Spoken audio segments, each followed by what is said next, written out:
ನಾವು ಸಂದೀಪ್ ಮಂಜರೇಕರ್ ಅವರ ಮಂಜರ್ಗಿ ಅವರ ಏನೋ ಬಾಡಿ ಒಂದು ಎಕ್ಸಿಬಿಷನ್ಗೆ ಬಂದಿದ್ವಿ.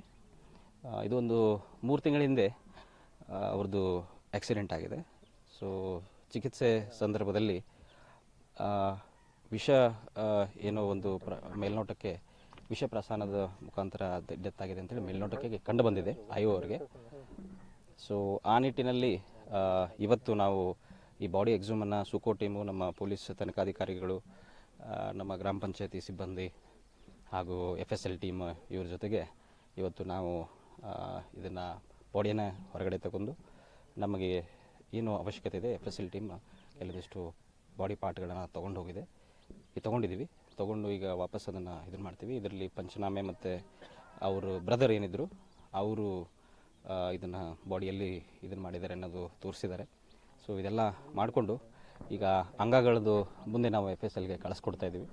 ಸೊ ಅದರದ್ದು ರಿಪೋರ್ಟ್ ಬಂದ ತಕ್ಷಣ ಇದ್ರದ್ದು ಕೇಸಿನ ಮುಂದಿನ ಏನೋ ಹಂತದಲ್ಲಿ ಯಾವ ರೂಪ ತಗೊಳ್ತದೆ ಅನ್ನೋದು ಗೊತ್ತಾಗ್ತದೆ. ಪರವಾಗಿ ಹಾಗೂ ನಮ್ಮ ಗ್ರಾಮದ ಪರವಾಗಿ CPI ಜಾವೇದ್ ಸರ್ಗೆ ಕೃತಜ್ಞತೆ ಹೇಳುತ್ತೇವೆ. ಕಾರಣಕ್ಕಾಗಿ ಅಂದರೆ ಅವರು ಪಾಯ್ಸನ್ ಹಾಕಿದ್ದಾರೆ ಅಂತೂ ನಮಗೂ ಗೊತ್ತಿರಲಿಲ್ಲ. ಅದು ಆಕ್ಸಿಡೆಂಟ್ ಆಗಿ ಹಾಸ್ಪಿಟ್ಲಿಗೆ ಹೋಗಿದ್ರು, ಇದೆ ಅಷ್ಟೇ ನಮಗೆ ಗೊತ್ತಿತ್ತು, ಅಷ್ಟೇ ನಮಗೂ ಕನ್ಫರ್ಮೇಷನ್. ನಂತರ ಪೋಸ್ಟ್ ಮಾರ್ಟಮ್ ರಿಪೋರ್ಟ್ ಮಾಡಿದರು. ಆ ಪೋಸ್ಟ್ ಮಾರ್ಟಮ್ ರಿಪೋರ್ಟಲ್ಲೂ ಪಾಯ್ಸನ್ ಅಂತ ಬಂದಿರಲಿಲ್ಲ.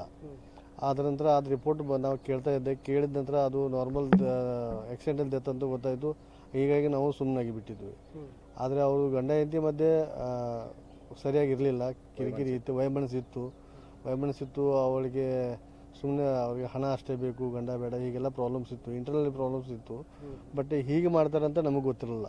ಅದೇ CPI ಜಾವೇದ್ ಸರು ಅವರು ನಮಗೂ ಗೊತ್ತಿರಲಿಲ್ಲ, ಯಾರಿಗೂ ಗೊತ್ತಾಗಿಲ್ಲ. ಆ್ಯಕ್ಚುಲಿ ನಮಗೂ ಗೊತ್ತಿರಲಿಲ್ಲ. 3 months ಆಗಿ ನಾ last one month before post mortem report ಏನಿದೆ ಅಂತ ಕೇಳಿದ್ದೆ ಅಷ್ಟೇ. ಆದರೆ ಆಕ್ಸಿಡೆಂಟಲ್ ಡೆತ್ ಅಂತ ಗೊತ್ತಾಗಿತ್ತು. ಆದರೆ ಅದು ಹೀಗೆಲ್ಲ ಇದೆ ಅಂತ ನಮಗೆ ಗೊತ್ತಿರಲಿಲ್ಲ. ನನಗೆ ಆ್ಯಕ್ಚುಲಿ ನಿನ್ನೆನೇ ಫ್ಯಾಮಿಲಿ ಡಿಸ್ಪ್ಯೂಟ್ ಅಂದ್ರೆ ಏನು ಸರ್, ಇದು ಪ್ರಾಪರ್ಟಿ ಡಿಸ್ಪ್ಯೂಟ್?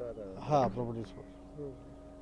ಹೀಗಿತ್ತು. ಆಮೇಲೆ ಬೇರೆ ಕೇಳ್ಪಡಕ್ಕೆ ಬರ್ತದೆ ಸರ್, ಬೇರೆ ಥರ ಅವರು ಅವ್ರ ಮಿಸ್ಸಸ್ಸು ಮತ್ತು ಆಮೇಲೆ ಇನ್ನೊಬ್ರು ಕೂಡಿ ಈ ಥರ ಮಾಡಿದ್ದಾರೆ. ಅದು ಎಲ್ಲ ನಮಗೆ ಗೊತ್ತಿರಲಿಲ್ಲ. ಅದೆಲ್ಲ ಈಗ ತಾನೇ ಜಾವೇದ್ ಸರ್ ನಿನ್ನೆ ನಾನು ಬಂದ ತಕ್ಷಣ ನನಗೆ ಗೊತ್ತಾಯಿತು. ಅವರು ತನಿಖೆ ಮಾಡ್ತಾ ಇರೋದು, ಅದು ಎಷ್ಟು ದಿನದಿಂದ ಮಾಡ್ತಾರೆ ಅದು ನಮ್ಗೆ ಗೊತ್ತಿರಲಿಲ್ಲ. ನಿನ್ನೆ ಅಟ್ ಎ ಟೈಮ್ ನಾವು ಆಫೀಸಲ್ಲಿದ್ದಾಗ ಜಾವೇದ್ ಸರ್ ಫೋನ್ ಹಚ್ಚಿ ಸ್ವಲ್ಪ ಪೊಲೀಸ್ ಸ್ಟೇಷನ್ ಕಡೆ ಬರಬೇಕು ಅಂತ ತಕ್ಷಣ ಮಧ್ಯಾಹ್ನ ಬಂದಿದ್ದೆ. ಆವಾಗ ಸರ್ ನನಗೆಲ್ಲ ಈ ತನಿಖೆ ಬಗ್ಗೆ ಎಲ್ಲ ತಿಳಿಸಿ ಹೇಳಿದರು. ಅದರ ನಂತರ ಇವತ್ತು ಇದೆಲ್ಲ ಮಾಡೋದು ಅಂತ ಅವರೇ ಹೇಳಿದರು. ಏನು ಮಾಡ್ತಾ ಇದ್ರು ಸರ್ ನಿಮ್ಮ ಬ್ರದರ್ ಅವರು? ಏನು ಕೆಲಸ? ಬ್ರದರ್ ಅವರು ಆರ್ಮಿ ರಿಟೈರ್ಡ್ ಆಗಿದ್ದರು. ಹಾಂ ಸರ್. ರಿಟೈರ್ಡ್ ಆಗಿ ಈಗ ಮನೆಯಲ್ಲೇ ಇದ್ದರು. ಅವರು ಎಷ್ಟು ವರ್ಷ ಸರ್ವಿಸ್ ಮಾಡಿದರು? ಅವರು 24 ವರ್ಷ ಸರ್ವಿಸ್ಗಳನ್ನು ಮಾಡಿ ಬಂದರು. ಮಕ್ಕಳು ಸರ್ ಅವರಿಗೆ? ಮಕ್ಕಳು 2 ಜನ ಇದ್ದಾರೆ. ಒಬ್ಬರು ಈಗ 10th ಮುಗಿಸಿ ಫಸ್ಟ್ ಇಯರ್ ಈ ಸಲ ಅಡ್ಮಿಷನ್ ಮಾಡಿದ್ದಾನೆ. ಮತ್ತೊಬ್ಬರು ನರ್ಸರಿ ಇರ್ತಾರೆ. ಇಲ್ಲಿ ಊರಲ್ಲಿ ಬಂದು ಏನು ಕೆಲಸ ಮಾಡ್ತಿದ್ರು ಸರ್? ಇಲ್ಲಿ ಊರಲ್ಲಿ ಬಂದು ಏನಿಲ್ಲ, ಒಂದು ಬಾಗಲಕೋಟೆಗೆ ಹೋಗಿದ್ರು ಅವರು, ಶುಗರ್ ಫ್ಯಾಕ್ಟ್ರಿಗೆ. ಒಂದು 4 months ಮಾಡಿ ವಾಪಸ್ ಬಂದಿದ್ರು. ಈಗ 1.5 monthದಿಂದ ಮನೆಯಲ್ಲೇ ಇದ್ರು ಅವರು. ಮೊನ್ನೆ ಎಲ್ಲಿ ಹೋಗ್ತಾ ಇದ್ರು ಸರ್ ಇವರು? ಮಾರ್ಚ್ 15ನೇ ತಾರೀಕಿನಿಂದ ಮಾರ್ಚ್ 15ನೇ ತಾರೀಕಿಗೆ ಜಾತ್ರೆಗೆ ಹೋಗಿದ್ದಾರೆ ಅಂತ ಹೇಳಿದರು. ಯಾವ ಜಾತ್ರೆ ಸರ್? ಹುಕ್ಕೇರಿ ಜಾತ್ರೆಗೆ ಸರ್, ಲಕ್ಷ್ಮೀದೇವಿ ಜಾತ್ರೆಗೆ. ನಮಗೆ ಅದನ್ನೇ ಹೇಳಿದರು, ಜಾತ್ರೆಗೆ ಹೋಗ್ತಾ ಇದ್ರು, ಹೋಗುವಾಗ ಆಕ್ಸಿಡೆಂಟ್ ಆಗಿದೆ ಅಂತ ಇಷ್ಟೇ ಹೇಳಿದರು. ಎಲ್ಲಿಯಾಗಿದೆ ಸರ್ ಆಕ್ಸಿಡೆಂಟ್? ಇದು ಎಕ್ಸಾಕ್ಟ್ ನನಗೂ ಗೊತ್ತಿಲ್ಲ. ಇದು ಒಳಗಡೆ ದಾರಿ ಇದೆಯಲ್ಲ, ಗಜಬರಡಿ ರೋಡ್ ಇದೆಯಲ್ಲ, ಆ ರೋಡ್ ಮೇಲೆ ಆಗಿದೆ ಅಂತ ಗೊತ್ತಾಯಿತು. ಆಗಿದ್ದಾಗ ನಾವು ಹೋಗಿದ್ವಿ ಹಾಸ್ಪಿಟ್ಲಿಗೆ. ಹಾಗೆ CPI ಸರು ಅಲ್ಲಿ ಎನ್ಕ್ವೈರಿ ಮಾಡ್ತಾಯಿದ್ರು.